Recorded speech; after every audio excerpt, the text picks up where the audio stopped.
আজকে আমরা পড়ব কাজ, ক্ষমতা ও শক্তি সম্পর্কে। তো প্রথমে বলা হয়েছে আমরা প্রথমে নিচের চিত্রগুলোর দিকে লক্ষ্য করি। আচ্ছা, প্রথমে একটা শিক্ষার্থীকে দেখা যাচ্ছে দেওয়াল ঠেকাচ্ছে এবং দ্বিতীয় ছবিতে ফুটবল খেলছে এবং তৃতীয় ছবিতে একজন বোঝা মাথায় নিয়ে দাঁড়িয়ে আছে। এখন চলো নিচের রিডিংটা পড়া যাক। আচ্ছা, তার আগে আমি একটা কথা বলবো, এই তিনজনের মধ্যে কে কাজ করছে? এখন অনেকেই হয়তো বলবো যে তিনজনেই তো কাজ করছে। তো এখন নিচের রিডিংটা পড়লে বোঝা যাবে কে কাজ করছে আর কে কাজ করছে না। তো চলো আমরা রিডিংটা পড়ি। উপরের চিত্রগুলো দেখে কি মনে হচ্ছে? প্রথম ছবিতে যে একজন শিক্ষার্থী একটি দেওয়াল ঢাকা দিচ্ছে, আসলে সে কি কোনো কাজ করছে? দ্বিতীয় ছবিতে যে ফুটবল খেলছে সে কি কোনো কাজ করছে? আর তৃতীয় ছবিতে যে মাথায় বোঝা নিয়ে দাঁড়িয়ে আছে সে কি কোনো কাজ করছে? সাধারণ অর্থে আমাদের কাছে উপরের প্রত্যেকটি উদাহরণকে কাজ করা মনে হচ্ছে, অর্থাৎ উপরের তিনটি ছবিকে কি আমাদের মনে হচ্ছে তিনটা ছবি কি কাজ করছে। কিন্তু বিজ্ঞানের ভাষায় কাজের একটি সুনির্দিষ্ট অর্থ আছে, অর্থাৎ বিজ্ঞানের ভাষায় কি কাজের একটি সুনির্দিষ্ট অর্থাৎ সুন্দর একটি শব্দ বা অর্থ আছে। সহজ কথায় কাজ তখনই হবে যখন কোনো বস্তুর উপর বল প্রয়োগে তার অবস্থানের পরিবর্তন হবে। আচ্ছা দেখো, এখানে কি বলা হয়েছে? কাজ তখনই হবে যখন কোনো বস্তুর উপর বল প্রয়োগে অবস্থানের পরিবর্তন হবে, অর্থাৎ কাজ তখনই হবে যখন কোনো বস্তুর উপর বল প্রয়োগ করব, অর্থাৎ বল প্রয়োগ করার ফলে ওই বস্তুটার অবস্থানের যে পরিবর্তন ঘটবে, তো তখনই তাকে কাজ বলবো। অর্থাৎ উদাহরণস্বরূপ একটা টেবিলকে আমরা ধাক্কা দিয়েছি, অর্থাৎ মানে বল প্রয়োগের মাধ্যমে টেবিলটাকে ধাক্কা দিয়ে সরিয়েছে এবং টেবিলটা সরেছে, অর্থাৎ তার অবস্থানের পরিবর্তন ঘটেছে, তাহলে এটা বিজ্ঞানের ভাষায় কাজ হয়েছে। অর্থাৎ এখানে এটাই বলা হয়েছে, কাজ তখনই হবে যখন কোনো বস্তুর উপর বল প্রয়োগে তার অবস্থানের পরিবর্তন হবে। তাহলে উপরের উদাহরণ থেকে দেখা যায় যে শিক্ষার্থী দেওয়ালে ধাক্কা দিচ্ছে তার কোনো অবস্থান পরিবর্তন হচ্ছে না, বা যে মাথায় বোঝা নিয়ে দাঁড়িয়ে আছে তারও কোনো অবস্থানের পরিবর্তন হচ্ছে না। আচ্ছা দেখো, এই প্রথম চিত্রটা দেখো এবং তৃতীয় চিত্রটা দেখো, যে প্রথমজন দেওয়াল ধাক্কা দিচ্ছে, অর্থাৎ দেওয়ালের কি অবস্থানের পরিবর্তন ঘটছে না?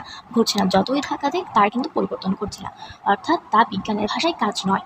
এবং তৃতীয় ছবিতে দেখো, সে বোঝা নিয়ে জাস্ট দাঁড়িয়ে আছে, অর্থাৎ কি ওই বস্তুটার কি অবস্থানের পরিবর্তন হচ্ছে না, তাহলে এটাও বিজ্ঞানের ভাষায় কাজ নয়।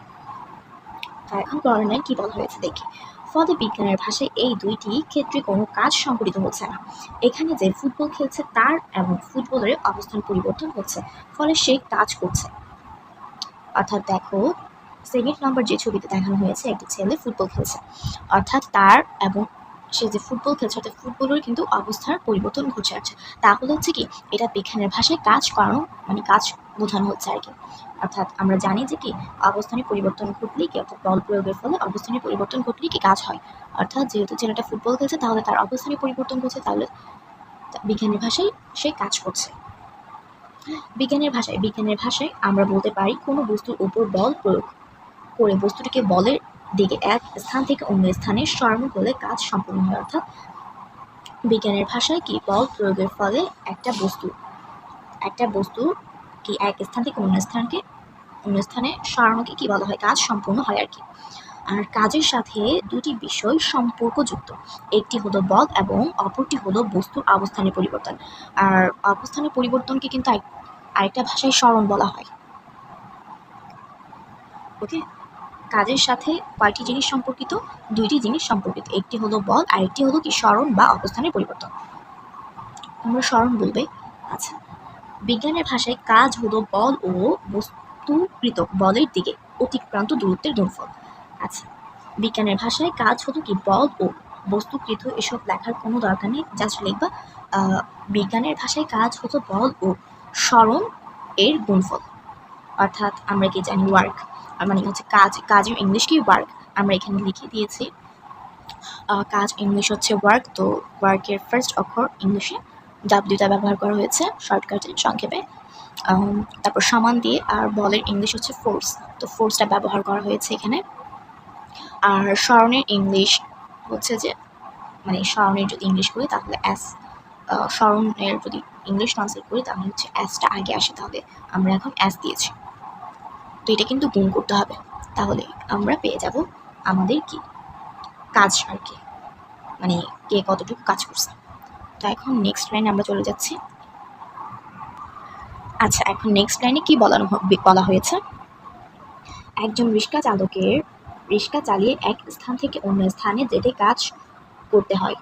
ধরা যাক একই দূরত্বে যেতে একজন রিক্সা চালকের 10 মিনিট লেগেছে, আবার অন্যজনের লেগেছে 15 মিনিট। এখানে দুইজনের মধ্যে কাজ করার হার বেশি কার?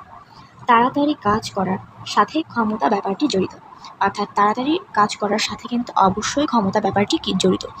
কোনো কাজ করার হারকে ক্ষমতা বলে, অর্থাৎ আমরা যে কাজ করতে পারি সেটার হারকে কি বলা হয়? ক্ষমতা বলা হয়।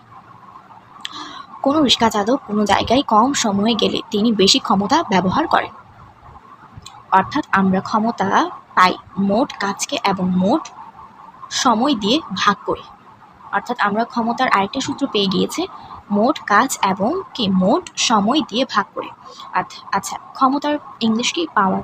তো পাওয়ারের ফার্স্ট অক্ষর কি ইংলিশে? পি। তো আমরা এখানে লিখে দিয়েছি এই যে পি সমান সমান, আর ওখানে কি বলা হয়েছে? মোট কাজ, অর্থাৎ কাজের ইংলিশ হচ্ছে ওয়ার্ক। তো আমরা ডাব্লিউ দিয়েছি ফার্স্ট অক্ষর ওয়ার্ক এর, আর হচ্ছে ভাগ দিয়ে অর্থাৎ পাই, অর্থাৎ ভাগ দিয়ে টাইম লিখেছি টি, অর্থাৎ সময় ইংলিশ কিন্তু টাইম। তো আমরা ফার্স্ট অক্ষর ব্যবহার করেছি টি। তো এরকমই, অর্থাৎ যখন সৃজনশীল প্রশ্নে বা সংক্ষিপ্ত প্রশ্নে একটা মান দিয়ে আসতে পারে, অর্থাৎ কাজের সময়টা থাকবে আর হচ্ছে কি মানে কাজ করার কাজ এর একটা সংখ্যা থাকবে আর হচ্ছে কি সময়টা থাকবে। তো ক্ষমতা দিয়ে বের করতে হবে আর কি। তো ক্ষমতা লিখে অর্থাৎ পাওয়ার সমান সমান কি ওয়ার্ক বাই টাইম। তো ওয়ার্কের জায়গায় মান বসাই দিবা, আর হচ্ছে যে কি টাইমের জায়গায় মান বসিয়ে ভাগ করে দিলেই কিন্তু আমরা পেয়ে যাচ্ছি। আর যে উত্তরটা পাবো শেষে তার সাথে অবশ্যই অবশ্যই অবশ্যই কি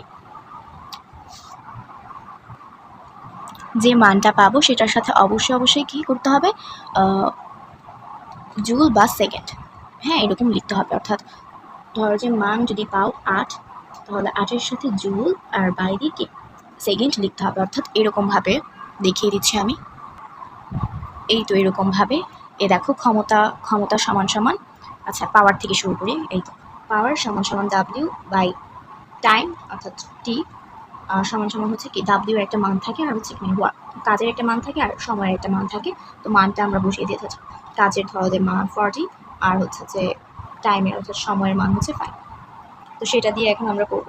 এখন আমরা ভাগ করে কত পেয়েছি? 8 পেয়েছি, এবং 8-এর সাথে আমাদের অবশ্যই অবশ্যই কি যোগ করতে হবে? জুল, এটা সেকেন্ড, জুল বা সেকেন্ড, ওকে অবশ্যই অবশ্যই যোগ করতে হবে। আর আমরা যেটা পড়িয়েছি সেটা হচ্ছে কি ওটা যে নাম কি, হ্যাঁ কাজ।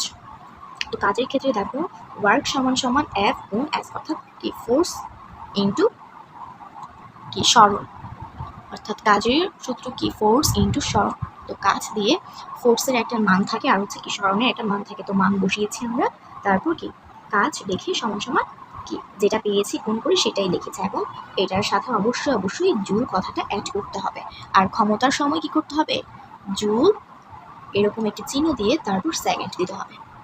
এটাই হচ্ছে মেইন কথা, এটা একটু মাথায় ঢুকিয়ে নিবে।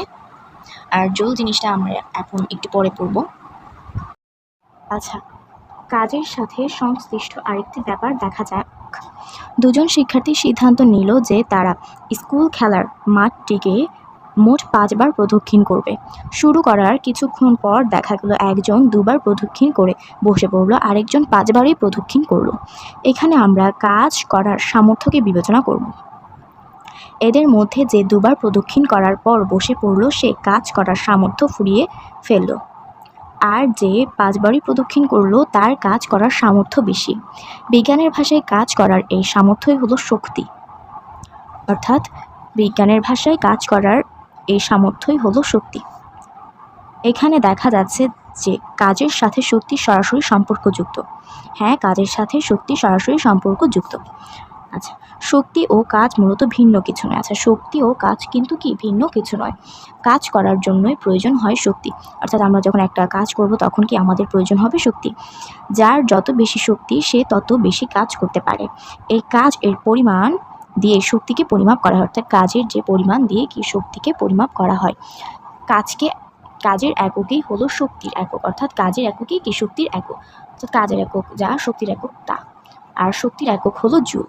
হ্যাঁ, শক্তির একক কি জুল, তাহলে কাজের এককও কি জুল। সো আজকে এই পর্যন্ত। আল্লাহ হাফেজ।